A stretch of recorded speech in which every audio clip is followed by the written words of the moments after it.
Oluwafolajimi Adesanya is the chief administrator of the Panacea project, a social research organization currently deploying the tools of research and policy development to drive the sustainable development of the African continent. At 22, he is a fellow of the Young African Leaders Initiative, West African Regional Leadership Center in Accra, a member of the 2018 Association of Medical Education in Europe Students Task Force in Basel, Switzerland, and is a 2018 alumnus of the Clinton Global Initiative University. He is a Resolution Project Fellow, a Young Utopian of the Young Utopians in Berlin, and a One Young World Ambassador on the Audi Environmental Foundation Scholarship. He is a One Young World Ambassador and he attended the 2019 summit in the UK, where he had the opportunity to share his views as a delegate speaker on the Planetary Health Planarian, answering the question, how is climate change endangering our health? In June of 2019, he was named one of the 1,000 Global Sustainable Development Goals talents of the Unleash Innovation Lab under the SDG 3 Good Health and Wellbeing track. A budding medical researcher, he has published works in the field of maternal and child health, infectious diseases, and recently genomics and bioinformatics. He is currently a fifth year medical student of the University of Ibadan and a Chevron scholar. From what I have just read, you would agree with me that Folajimi is a powerhouse. It is such a huge privilege to have you on the show today. How are you doing, Fola? Thank you very much, Judith. About the powerhouse, I'm not very sure about that, but thank you. We are Yeah. sure. We know. Well, thank you. I have to say thank you very much for the invitation as well. You're welcome. This is an amazing privilege to be interviewed by the Oh, Judith wow. Obengo. This is amazing. Wow. Yeah. So thank Wow. you very Just much. I wow. can I can I can only be grateful to you. Yeah, you're welcome. Yeah. Wow. Okay. I'm going to accept all that. I'm going to Yes, accept all yes, that. yes. Thank you so You're much. welcome. Thank you for being on the show You're today. welcome. Yeah. So you've done so much. Like I am trying to pick a perfect place to start. When I was planning for the interview, I was like, where do I start from? What do I pick? And I was like, I'll start at the very beginning. Tell us how it all started. What motivated you towards social impact? What was the driving force like for you, and how did it all start for you? Okay. I would say the motivation for me was simply frustration, basically. Frustration about Hmm. the circumstances that at that point surrounded me in terms of when you look at a society, when we look at a society, a beacon of hope of every society Mm-hmm. most times usually is found in the academic community of that Exactly. society. I What am I agree. trying to say? The present Vice Chancellor of the University of Oxford, when he was addressing the Oxford Union about 2 years ago, in his inaugural address to the Oxford Union, said something about the fact that um, if you look at the history of the United Kingdom as a country, and you look at some of the people who have instigated most of the positive transformational social changes that have occurred in the history of Great Britain, many of them came from the university community. They came from the University of Oxford. Then that was what he was speaking about. But the truth is, when you look at our society here in Nigeria, it seems more like the highest level of decadence is even found in the so-called academia, the so-called members of the academic community. Now, I'm going to talk about how I'm getting to this because my experiences, because currently I'm an undergraduate, and my experiences, particularly regarding my education and the people that I related with, the people that I should be looking up to around that period when this whole idea of starting the Panacea project came up was one of the major motivational forces for me because the injustice in the system, in the educational system, was so much. And then I looked at it that if even in the academic environment the situation is this bad, how can we really say that there is hope for the future? How can we look at our leadership and bring them to accountability for anything, Wow. basically? That's one of it. Then also looking at the status quo, looking at the fact that even though I personally, I do not, I mean, I am far from having it all easy and rosy, personally and in terms of my family. But when I still look at myself and I look at people around me, I still cannot shrug off the fact that I am somewhat Yeah. privileged. So basically, that presents a kind of conundrum in the sense that if it is obvious that the people who are charged with the responsibility of making things better for the less privileged among us are not doing it, then the responsibility lies on the supposed. I'm really careful to use that word now. More privileged amongst us to really be the ones to take the bold steps to make our communities and our societies better. And another very critical point to note here is the fact that as young people, we are the ones that are endowed with the strength, the vigor, the innovation, the mindset to make this happen. So basically, yes, I would say just frustration with the status quo and understanding that Wow. for a Nigerian youth like myself, it is not a choice to make to step into the shoes of leadership. Basically, it is not a choice. It is something that we have to do if we have any hopes of making our societies better. Maybe in the US or the UK, young people can decide that yeah, they have a choice. They don't want to. They whether or not they want to do it, because I mean, if you don't do anything, the government is there to do everything for us. But we are not in that kind of a society. So it is my strong belief that as young people, every single one of us has a responsibility to our community, to our society, to make it a better place, right from our closest niche. Amazing, amazing. That is that those are power points, like everything you said, like amazing. I love how you talked about channeling your frustration into something beautiful. Like see what you have built. Most people will be frustrated and just complain, nag, and give up. But you decided that no, this frustration has to be channeled into something amazing. It has to be channeled into something for change. And that is really, really amazing. And when you talked about all of us having to be leaders, especially as youths in African countries, I totally agree with that. I feel like we have to be at the forefront of things. We have to step up, and at least when we do that, we'll motivate other people to join in, and who knows, things can change for the better. Thank you so much for sharing that. Yeah. So there's this general saying that our habits determine our future. From our earlier Mm, conversation, I asked you for about three practices that you have imbibed in your life that has yielded positive results. And I was really mm, intrigued by your answers. They were all amazing. I don't know if I should read everything mm, now because it's kind of long, but I would niche down to one that really struck me. I was particularly interested in the part mm, where you talked about taking rejections and like moving on from your losses and learning from them. So there's this tendency to want to give up after receiving a lot of rejections. There's this thing to just mm, okay, give up if I have failed.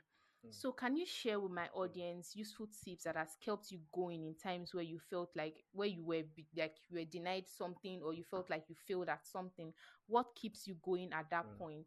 Because I feel a lot of people, a lot of us know that don't give up, don't do this, but like what actually kept you going? All right. Yes, I was hoping that you would ask this question because this is something that I always like to Oh emphasize. my. This concept of handling rejections, because um um yeah, I mean, I wouldn't want to go into sharing like personal experiences of places I've been rejected. But all I'm going to say is I have been rejected a lot. I have a folder on my email, like a folder, yes, basically on my like email box where I basically store rejection emails. And as at last count, Are you I think serious? yes, as at last count, I think Wow. I have over 80 emails in that folder. Oh my And that god. folder was opened. That folder was opened at the beginning of last year, of 2019. Oh my god. Oh my So, god. Wow. so basically, yes. I mean, Wow. it's difficult, basically, but One thing I would say is this: there are different ways to approach this, and I'm going to talk about the different ways I have approached this practically. The first way is basically when I open my email and I read a rejection mail.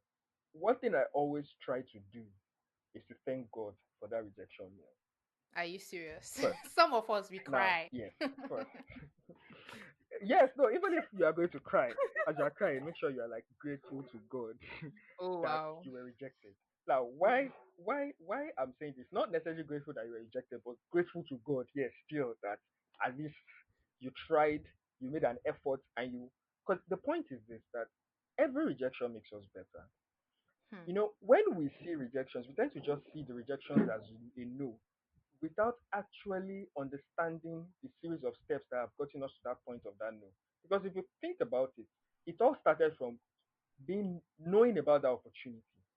That Hmm. alone in itself is positive. Wow. Being able to sit down and construct something to submit for that opportunity, that's another positive. Being able to submit. See, the funny thing is, particularly this year, I've come to understand that that submitting part is very crucial because this year alone, there have been four different things I wanted to apply for that I took the pain hours to write essays, and I ended up not being able to submit. I remember the first one. What happened was I had written my essays. There was one last thing I was waiting for, a recommendation letter. By the time the recommendation letter came, it came a day before the deadline. I fell Hmm. ill. I was so Oh ill I could not do my. anything. By the time I Wow. recovered from the illness, the deadline had passed. I had my essays, I had my recommendation letter. It's still Wow. on my laptop, but I could not send the Oh application in. my. That experience just made me to understand that we just tend to take these things for granted. Like, you Mm-hmm. have taken hours to write the essays, and these were almost like seven essays. Like, a lot of time went I into it. can I had imagine. the recommendation letter, but I Wow. could not submit anymore because Ha. the deadline had No, passed. no, no, no, no, no. Don't tell me that. There was even another one. There was even another one. This was what happened. Like, it was so sad for me. This was what happened for Yes. another one. The deadline was meant to be say the deadline was meant to be on Thursday. But that week was very tough for me because that same Thursday I had a test in school.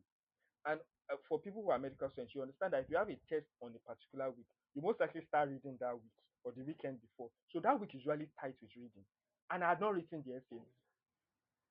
But the funny thing was I was able to read and still write the essays.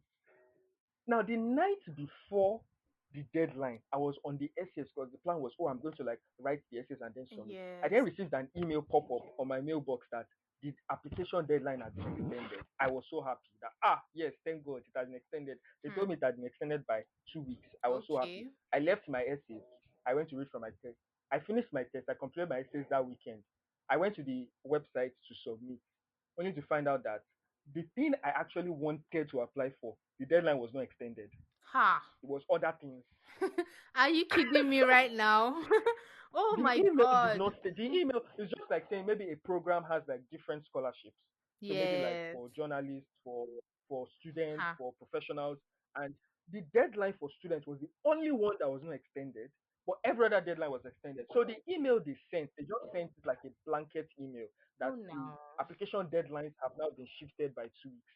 Oh my god. And I spent hours writing those essays. So why am I making this point? Just I think I'm even talking too much. It's just to No, raise the no. point Tell that us everything. submitting, Mm-hmm. submitting is very important. It's not like let's not say that yeah, I submitted. A lot of things could happen to make you Yes. do the work and not even be able to submit. A lot Wow. of things. That's like I've given you two of my own personal examples. Yes.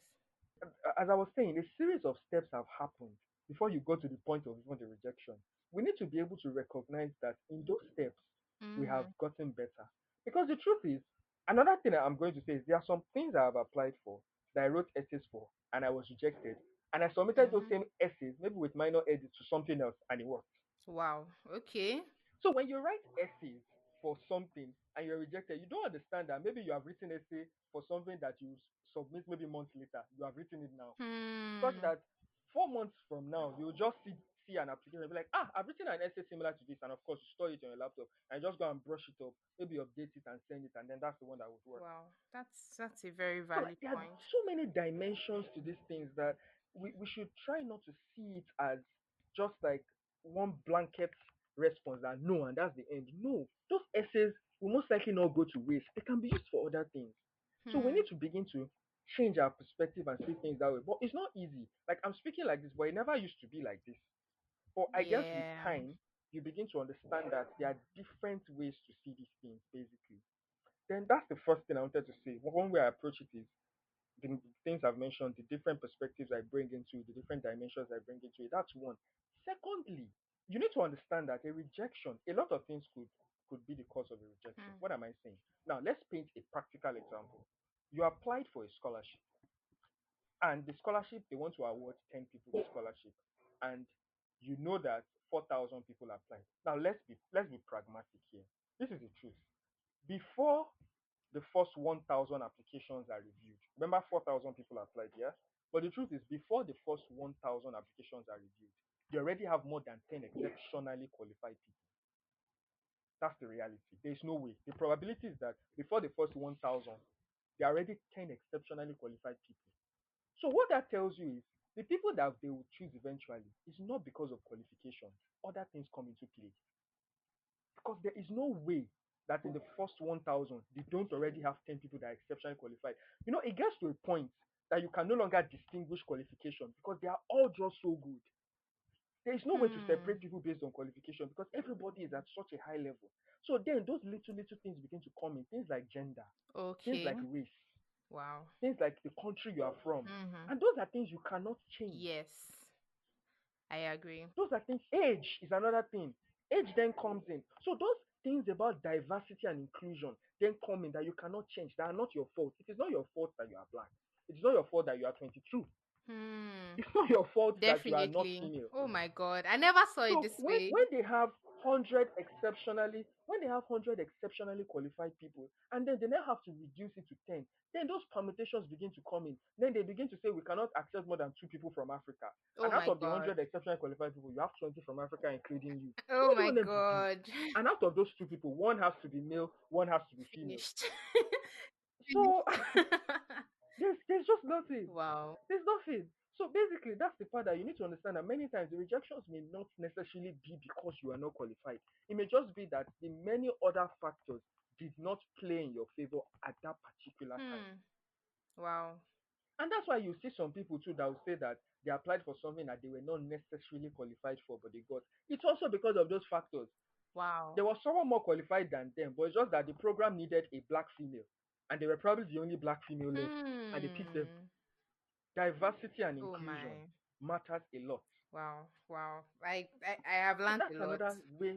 If we begin to see things from this perspective, if we begin to see things from this perspective, we understand that it is not all about the rejection. So many things have happened behind the rejection that we don't know. Wow. So Wow. it's best to thank God, pick the positive, and move on. Wow. Now, there's another thing I want to state is a rejection may not necessarily be the end. Why Hmm. am I saying this? I'm going to tell the story of a friend of mine who earlier this year, was funded by the London School of Hygiene and Tropical Medicine to attend a conference, a planetary health conference. Okay. He submitted an abstract for the conference and applied for a scholarship, and it was rejected. And this guy decided to send an email to the program director of the London School of Hygiene and Tropical Medicine explaining why he should be accepted for that Are you conference serious?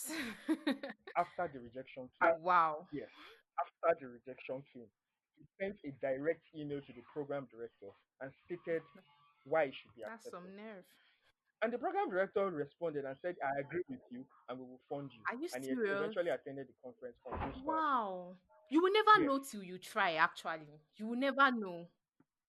exactly. A rejection may not necessarily be the end. Hmm. If Wow. you just decide to push one step further, who knows? The doors may open for you. So basically, there are different ways to see this, but the bottom line of what I just want to say is that we need to have a progressive mindset and we need to understand something. That's another thing. It's so easy to be dejected Yeah. because of rejection, but when you understand how massive the world is Hmm. and how abundant opportunities are, you would understand that there are a How million other abundant opportunities opportunities are. potentially for you. Wow. Wow. There are a A million other million opportunities other potentially for you. opportunities. Oh my God. Yes. Oh my So we God. just need to we just need to we just need to be progressive. You need to be optimistic. Hmm. You need to be able to use that rejection as your fuel to go and check. Okay, I've been rejected for this program, Abi. Now I want to go and check what other programs like this exist. Hmm. Make a short list of 10 programs, similar programs, and apply for them.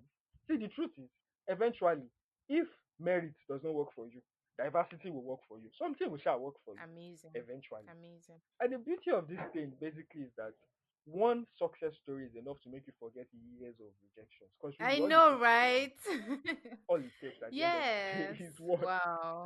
At the end of the day. So just keep being hopeful for Wow. that one. And see, there are so many things to say concerning rejection. Another thing that I like to see is that, it makes for a better story. It makes for a richer story. Hmm. If after you have had so many rejections, you eventually have that success. Yes. By the time you are telling the story of that success, there's a lot more you have to share Oh. than someone who probably just got, yes, of course, that's what we want. We want to just apply and get. Yeah, fine, that's good. Yeah. But I mean, for someone who has had the rejections, Hmm. we have more stories to tell than someone who probably did not have as many. Yeah. True. True. True. For example, I'm telling stories of my own rejections now because I've had several. Wow. Wow. This is amazing. This is So amazing. that's really what I'm going to say to people listening is About. be progressive, be optimistic. And another thing very crucial is this: do not deceive yourself. After that rejection comes, go back to your essays and ask yourself, what could have been better? Okay. What could have been better? If you know somebody that probably you applied for that thing together and got it, Hmm. try to ask the person. Don't be shy. Ask the person if you could see their essays. And if they say no, it's fine. They have a right to say no.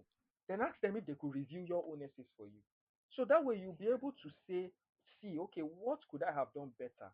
Many times Hmm. you even pick the essays of the people that got it, and you notice that my own even seems to be better than this. And that's when you Hmm. understand that that's when all those diversity thing comes in. Is the person still Yes. Olajimi? Is the person 28 and you are 22? Those things then begin to understand that, okay, maybe those other factors were the ones that really, really went into it. That So I think I'll really just stop played. here concerning rejection so we can move on to something else. Thank you very Wow, much. that's amazing. Like I actually never saw rejection this way before. I know that you have to be positive. I know that you have to keep trying, but I'm like, how much positivity can I have? Do you get? So this is Yeah. amazing. I have learned a lot. I feel like this session is for me, and it's a good thing I get to listen to it before it goes out. Thank you so much for Yeah. sharing. You're Thank you welcome. so Thank so you much. very much. In the course of your conversation, you mentioned being a medical student. I know that you're a medical student. So I'm going to ask you Yeah. one of the questions that I think you get over and over and over again. There are a couple of people who are looking to Yeah. start something, but there's always this excuse of, I don't have time, there is no time. And they will just be like, when I have time, I will get it done. So, what useful tips can you share regarding time management, trying to find a balance if you feel that there's a thing called balance though, but trying to find a balance and just navigating through Mm. everything. What tips can you share to someone? Mm. All right. So, yes, concerning time management, there's this old saying that there will always be time for what you make time for. Now, that saying is very true, actually. There will always be time for something that you make time for. And really, the truth is this: you're not trying to do too much too soon. Take it step by step. Okay, look at your present situation, concerning academic and professional and all of that, responsibilities, and then see how much can I really do, and start from there. But saying that there is absolutely no time for anything, that's not true. It's not possible. There is going to be time. It may not be as much as Mm-hmm. you think it should be, but there's going to be time for something. And the truth really is, this thing is a matter of it's cumulative. When you start something, it adds up. Eventually, when you start something, eventually you get better with the way you manage your time. You understand the dynamics of how to handle Absolutely. multiple commitments better, and then you're able to do more.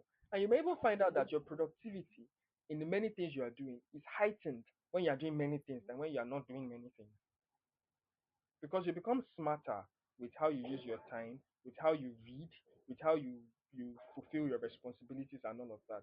So that's very crucial. But really, I really don't. There's no one size fits all approach to this Yes. when it comes to time management. Because I mean, I believe the people who will be listening to this podcast to have like different backgrounds. No, not all of them will be medical. Some may be engineering and all of that. So I can't really say, okay, this is how it is. But all I know basically is if you sit down, you look at your schedule, you'll be Mm-hmm. able to pick out holes, time holes, where you can slot in things that you want to do. Basically, yeah, that's all I'm going to say. Thank you so much for what you shared on time management. I feel like, particularly the point where you talk about that the more you do, the more you get wiser at being productive and all that, the more you know how to manage your time. I feel for me that really works because I am most productive. I don't know if it's a bad habit or something, but I am most productive when I have a lot of things to do.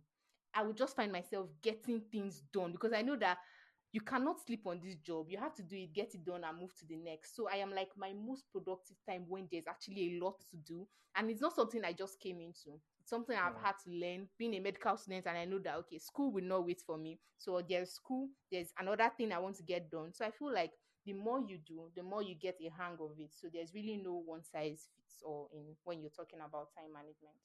This one is on mentoring because I know that I feel that we do more and see more when we have worthy emulations, when we have okay. people who get to hold us by the hand. So I want to ask, what is your take on mentoring? Yeah. And when you share that, I also Yeah. want to ask, how do you advise someone who wants to get a mentor that they do not really know? The person doesn't know them, but they want to break through and, okay, I want this person to mentor me. What is the best Hmm. approach for that? Yeah. Thank you very much. Oh, Concerning mentoring, I would say mentoring has been a very critical. In fact, critical does not cut it. Critical is too small. It has been a humongous part of my story so far, mentoring. I mean, I have been, and when I'm saying my story, I'm not talking about the last 3 years. I'm talking about like probably since when I was in primary school, like different aspects of my life. I think back and I see people who, for very, very funny reasons, were just there for me in wow, certain specific moments. that's amazing. And that's why I really cannot overemphasize the importance of mentoring. Really, Hmm. one thing about mentors is, and really, I have to talk about the fact that the way people approach mentorship is different. I personally, one thing mentorship, the most important part of mentorship for me is not even necessarily the conversations. I mean, I have mentors that I've never spoken to that don't even know I exist. Are you serious? Like they don't know me, but they are my mentors. Yes, Wow.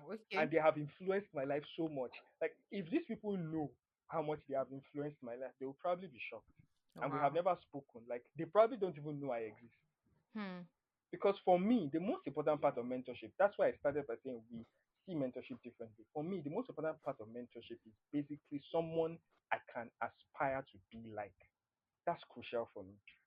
Even if that is all there is, even if I never really get to speak to that person, as long as I can follow that person, most times on social media, just Mm-hmm. following them on LinkedIn, following them on Instagram, seeing the kind of things they are doing, reading their interviews, if they have interviews and it's published and I read it and I listen to their stories.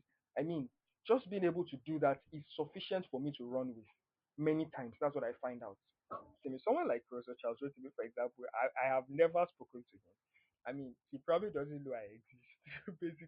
Maybe I should just give a rundown of him. Professor Charles Rotimi studied biochemistry at Uniben.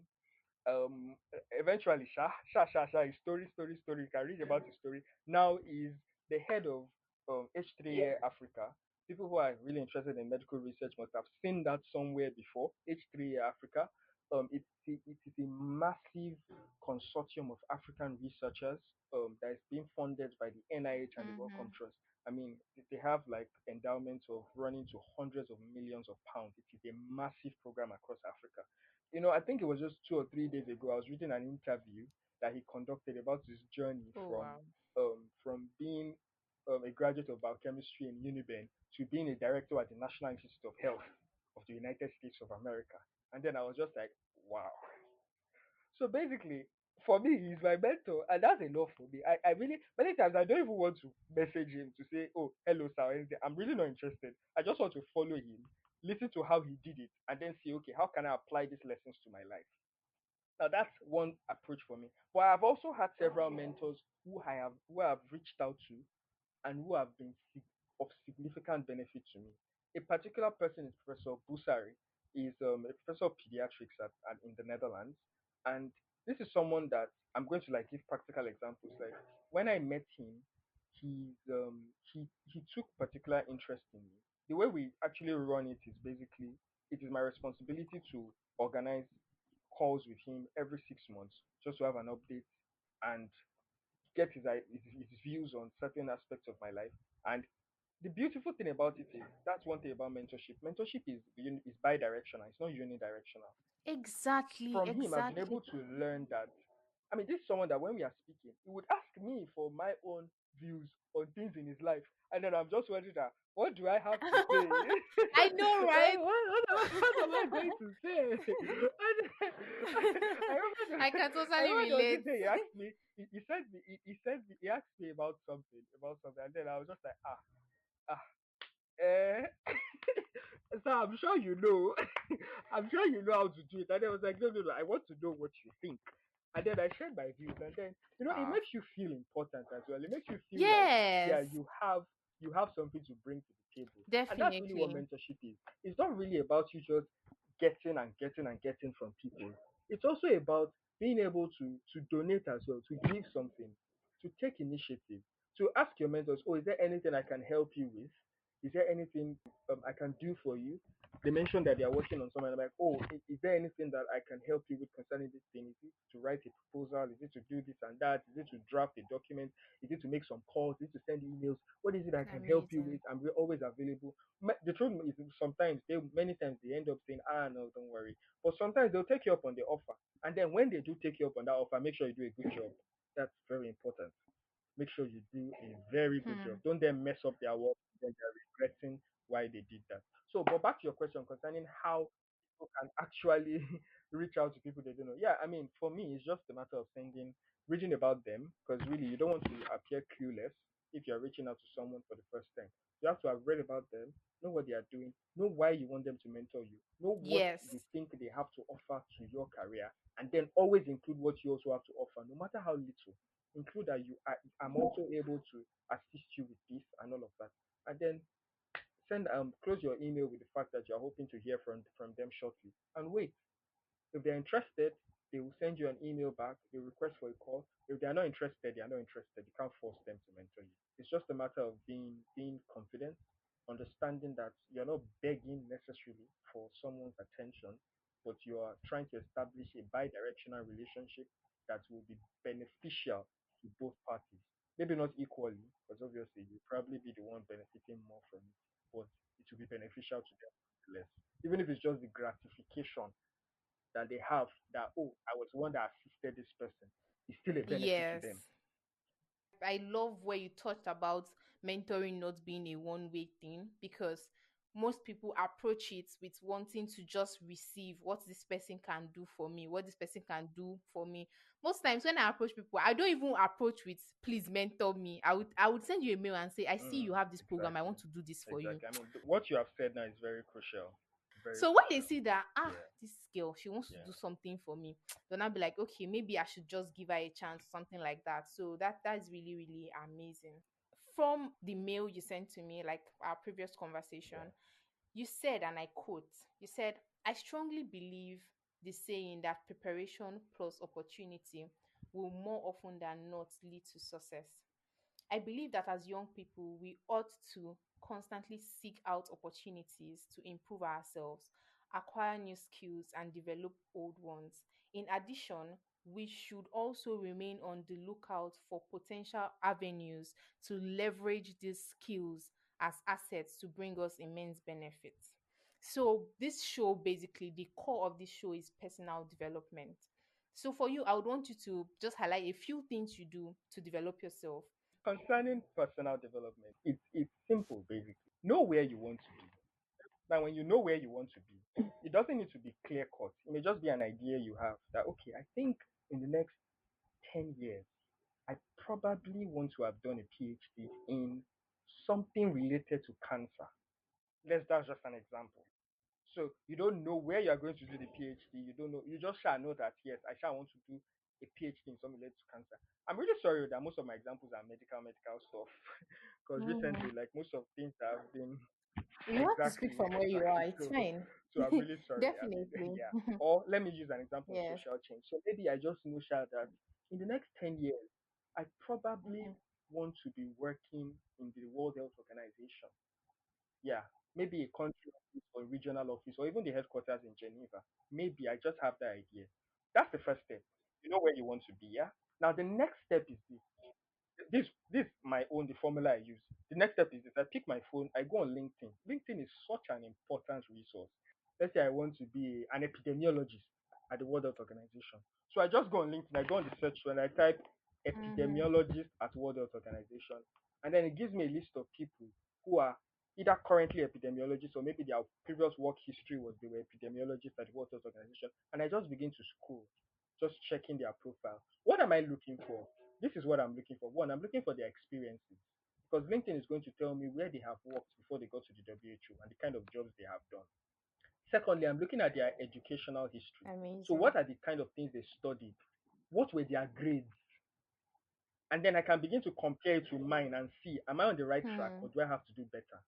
If I see the kind of work history they have, I can begin to now say, so that means if I want to, and I'm seeing a pattern. Because the funny thing is, you begin to see a pattern that, okay, probably before they got to this place, they interned somewhere, they did this, they did that, they had publications, and then you begin to think, so that means if I want to get here, these are the kind of things I need to do. So, what that helps you do is it helps you begin to chart a course. It helps you begin to have, it gives you actionable steps. So, these are the things I need to do to get here, basically. That's what that does for you. Not just LinkedIn as well, even just Googling, checking interviews, people who are already there, their interviews about their journey, how they got there. Being able to see those things will help. Now, the beauty of it is when you are now able to see someone from your background who is already there. For example, a Nigerian, if you are a Nigerian. So if you're able to see a Nigerian who is say an epidemiologist at the WHO headquarters in Geneva, jackpot. And the funny thing is, you don't even need to connect with them. You could just, because that's the thing with LinkedIn. LinkedIn gives you almost everything you need to know. At least it gives you 60% of what they will tell you.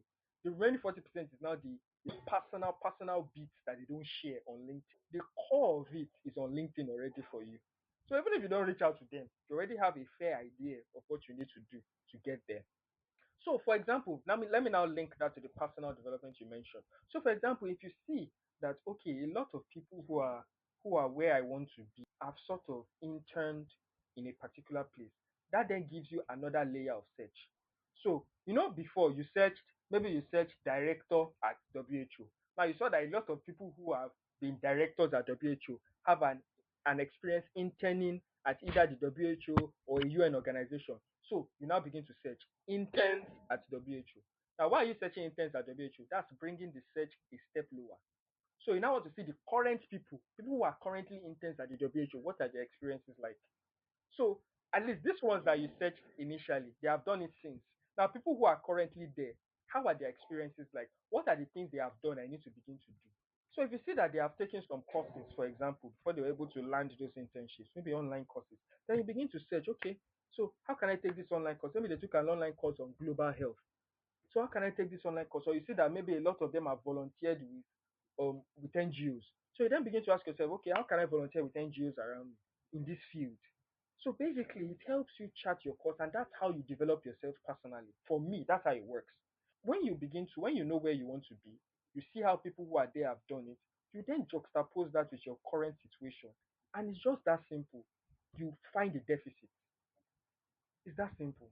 So whatever deficit is there that you have noticed, begin to find the deficit. How can I fill this deficit up? What can I do to fill this deficit up? Is it by volunteering? Is it by interning? Is it by doing online courses? Is it by writing papers? Is it by doing this or that? Basically, that's how it works. So, but the motivation really comes from knowing what you want and wanting it bad enough to do what it takes. Hmm. Knowing what you want and wanting it bad enough to do what it takes. Amazing. A Amazing. lot of young people know what they want. Oh yeah, I want to be president of Nigeria, and that's where it ends. I just want it, or I don't want it bad enough to do what it takes. But the difficult part comes when you now have to want it enough to do what it takes. So, for example, I want to be president of Nigeria. Yes, I want it. But am I ready to do what it takes to be president of Nigeria? And the thing about this is nobody can give you motivation. If it's not there, it's not there. So there's nothing I'm going to say here to help you get motivated. Because really, it is you and it is your life. If you are not really, if you have not gotten to that point where you see it as, I really need to do this, I really want this, and I'm going to chase it, nobody can give it to you. So we've come to the end of this session, and I must say that you have done so many amazing things. You're doing so many amazing things. A lot of us look up to you for that. Like you have no idea. I want you to tell us about your amazing project. I know Panacea project is one of it, but I know that there's a lot. So I want you to tell us about that and ways my audience can join in, ways we can participate, ways we can contribute. All right, so I'll start with contribute. So the Panacea project, basically, I mean, like you have said at the beginning, we're a social research organization, and the bottom line of what we try to do is identify problems in our communities. We try to find out why. Why do these problems exist, and why have they persisted for so long? And then from the findings of why, we try to see, okay, what can we do to solve those problems? That's just the basic explanation to it. Now, Mm, currently, we had three projects that we started. The first is the Feed a Child initiative, and what that does, what we do with that basically is we are trying to address the issues okay. of poverty and malnutrition, basically, food shortage amongst the underserved children in our community. So the target populations that we have worked with so far are Almajiri children and children in orphanage homes. Then the Mm-hmm. second project that we launched was the Tomorrow Initiative, which was a one-year project, and the goal was to build a critical mass of young leaders, particularly in secondary schools, public and private secondary schools in our environment, and by propagating global citizenship education, and education for sustainable development. So what we did basically with that was monthly we go to these schools, we developed a curriculum first based on the UNESCO GCED curriculum, which we implemented in these schools. Things they need to know to be effective leaders, to be ethical leaders, basically. Then at the end of the day, many of these schools came together to pitch ideas, basically of projects that they want to implement by themselves to solve problems in their own communities. That's what we did. Then the last is the Clean City Initiative, which has now become a standalone project on its own, which is basically an initiative aimed at fostering environmental protection, environmental sanitation, with a focus on plastic waste recycling in our community. But the bottom line basically is many of these projects we call for volunteers at regular intervals. This year has been a slow year for us because of the COVID-19 outbreak earlier in the year, so we haven't really been able to do much. But when everything becomes normalized and things go back to what they used to be, we'll most likely have call for volunteers when we have programs. So you can just be on the lookout. You can follow us on social media. Instagram is at the Panacea Project, at the Panacea Project on Instagram. Twitter at the Panacea Proj. So project PROJ alone at the Panacea Proj. Follow us. We're going to be putting the posters up for the call for volunteers when the opportunity comes, and then you can volunteer. Most of our volunteers, we have very wonderful relationship with our volunteers. We have regular retreats where we just come together to bond, to have fun, play games. Of course, there are going to be certificates for whatever service you render with us, and basically, yeah, there's the gratification that comes with it. You're certain that you're with a group of people who are committed to making their communities better. Essentially, I think that's the most important results that can come from it. So yeah, that's how you can join us. But to contribute, like I was saying, yes, we need money. So if you want to bless us with your finances, thank you very much. You can always reach out to us and bless us in any way you want. Yeah, so that's Yeah, thank you so much. I can totally attest to the fact that you have good like communication with your volunteers. I can totally attest to that. Like it is really, really amazing, and you're doing so much. Like you're doing amazing work. Thank you so much for all that you do, and all the details you mentioned will be in the show notes, so people can just read the description of this podcast. You would find all the websites, everything you need to do, how you can contribute, how you can be a part of it. It will all be in the show notes. So please just be on the lookout. Thank you so much, Fola, for agreeing to be on the show today. We have learned a lot, and we hope to do this next time. Thank you. Before I go, I would just like to say thank you very much. You're also doing amazing. I mean, this show itself, the idea behind this show is mind blowing for me. I don't know of any other person, but really for Wow. me, Thank the you. idea is Thank mind blowing. you. Thank you very much. God bless Thank you. Amen.